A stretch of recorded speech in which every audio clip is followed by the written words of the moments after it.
Hello Gemini. Okay.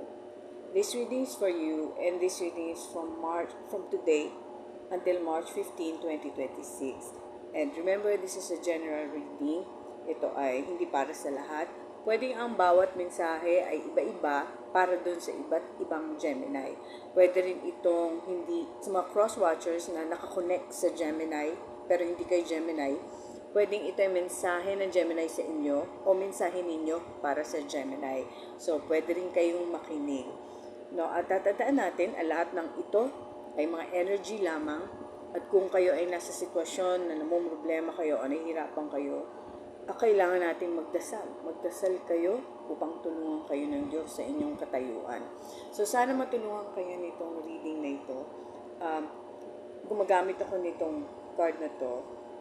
Ito ang inyong tarot card na gagamitin sa inyo na na-shuffle at na-spread ko na para sa Gemini.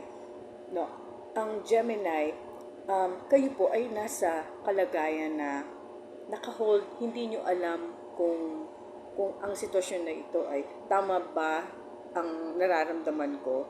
Okay, maliwanag na ang taong ito ay nakita nyo na isa sa pinakamaganda nangyari sa buhay ninyo, no? Pero hindi ninyo alam, hindi mo alam kung itutuloy ko ba to o baka wag na lang, baka ako lang naman yung may gusto, parang wala akong parang hindi magkakaroon ng magandang sitwasyon ito, baka hindi naman niya ako gusto, baka ako lang nagkakagusto, or titignan ko muna kung anong magagawa ko, kung magugustuhan niya ako. Kasi wala kang kaalam-alam kung ano ang nararamdaman niya para sa iyo. Sa iba, ito yung kayo din iniisip niyo, may gusto ba siya sa akin? But hindi ko sure.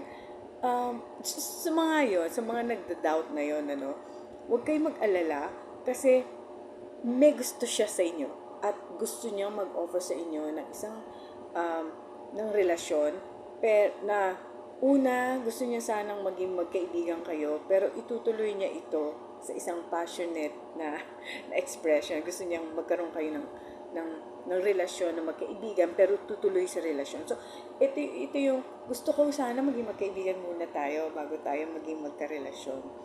No, sa inyong energy na, okay, itong tao na to, na una nyo siyang nakita, nagkaroon kagad kayo ng koneksyon. Siguro magkakilala na kayo sa past life, no? Pero ito ngayon, pagkakataon nyo na ito ngayon na maging magkasama kayo, titingnan ninyo kung mag-work ulit ito. Baka nung nakaraan ninyong buhay, hindi kayo nag-work. So, itong time na to, baka dito kayo magkakaroon ng pagkakataon. Ito sinasabi ko, ito yung mga naiisip nung isa sa inyo, pwede ng Gemini o partner ng Gemini, parang nararamdaman ko, ito yung hinihintay kong relasyon. Tapos nakita nyo siya, parang gusto kong bigyan ng pagkakataon ng relasyon ko dito sa taong to, kahit nun mo lang siya nakita. No? At hindi mo alam kung bakit nawawala ang iyong pag-aalala, basta ang alam mo, magkoconnect kayo, at kung alam mo kagad, na yung pagmamahal mo sa kanya ay tunay at yung pagmamahal niya sa iyo ay tunay. Sa iba sa inyo hindi ito papayagan na makawala pa ito. Nung una niya to nakita, hindi ko to mapapabayaang makawala. Iba to, hindi ito yung klase ng pag-ibig o pagkagusto. Hindi pa nga malalim no? Kasi hindi pa kayo nagkakaroon ng chance, no? Pero parang alam niyo na pag naging kayo, ito ay pupunta sa pinakamalalim na relasyon na masasabi ninyo na magiging masaya kayo para dito. No? Ano ang gusto kong sabihin? Hindi niya alam paano siya magsisimula. No? Titignan niya yung yung Facebook mo. Hindi niya alam paano kanya kakausapin. No? Pero once na magkaroon siya ng chance, liligawan ka niya at hindi niya hahayaan na magkaroon pa ng pagkakataon na mawala yung chance na yun. No? Meron tayong damdaming card, no? Na hindi ko alam kung mababasa ninyo sa screen mo. Ito, kukuha ko yun ng tatlo. Ito, ano bang malagay dito? Gusto kitang mahalin, sinasadya mong umiwas. Bakit? Aso, di nagpapakita na siya, no? Hindi niya alam liligawan ka niya o hindi. Kasi parang ikaw naman, parang umiiwas ka. No, parang so nagpapakiramdaman kayo. Siguro yung isa, no? Ayokong, ano eh. Alam ko may gusto ka sa akin eh, kaya umiiwas ako sa'yo. Tapos kasi gusto mo na magparamdam, nagpaparamdam ka. So, sana nare-read niyo. Tiga, baliktad ata, no? Kuha tayo ng tatlong damdamin card. Pwedeng ito ay mensahe niya sa'yo na hindi niya masabi, o pwede ito yung nasabi na niya sa'yo noon. Hindi humihinto ang tibok ng puso ko para sa'yo. Na tuwing makikita ka niya, magmula na nakita ka niya, merong kakaibang pump yung kanyang heart para sa'yo. Kaya hindi niya maiwasan na sabihin sa sarili niya na kakaiba yung nararamdaman niya sa'yo. No? Bigyan mo ulit ako ng pagkakataon, nagbago na ako. Sa iba sa inyo, nagkaroon na kayo ng chance, no? Nagkaroon kayo ng chance, pero nag-doubt yung isa, no? Meron kayong card dito ng doubt, na binigyan kita ng chance, pero hindi mo pa rin pinakita sa akin. So, ano ba talaga? So, yung isa, ang karelasyon nyo, hindi niya alam na yun na pala yung chance. No? At binaliwala niya yun. Binaliwala niya lahat ng chance na binigay mo sa kanya. So, humihingi siya ng pagkakataon na bigyan mo siya ng chance.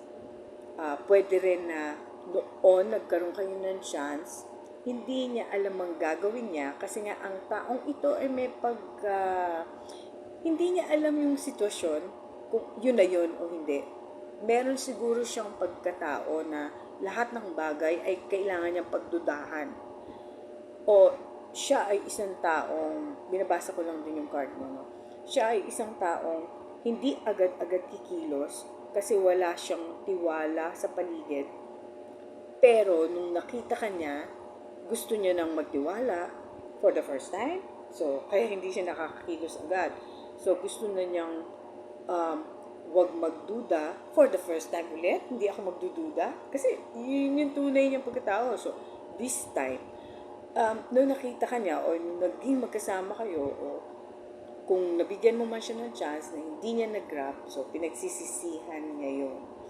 So, kaya ganun na kumukonek pa rin kasi kayo ay meron kayo talagang connection.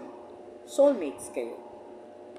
Yung mga soulmates na yan, ang ibig sabihin nun, pwedeng naging magkasama kayo, hindi naman porke nagkita kayo, magiging kayo. Pero hindi maiiwasan na magkikita at magiging magkasama kayo at pwedeng maulit-ulit yung mga nangyari sa inyo sa past life. It could be better now or it could be another pangit na sitwasyon. No? Pero hindi nyo maiiwasan ang isa't isa. So, maglagay kayo ng comment sa comment section. Pwede kayong magtanong, pwede rin kayong mag-suggest. Gusto kong malaman ang iniisip ninyo at sana'y nakatulong ito sa inyo. Tatandaan ninyo, ang lahat ng ito ay energy lang.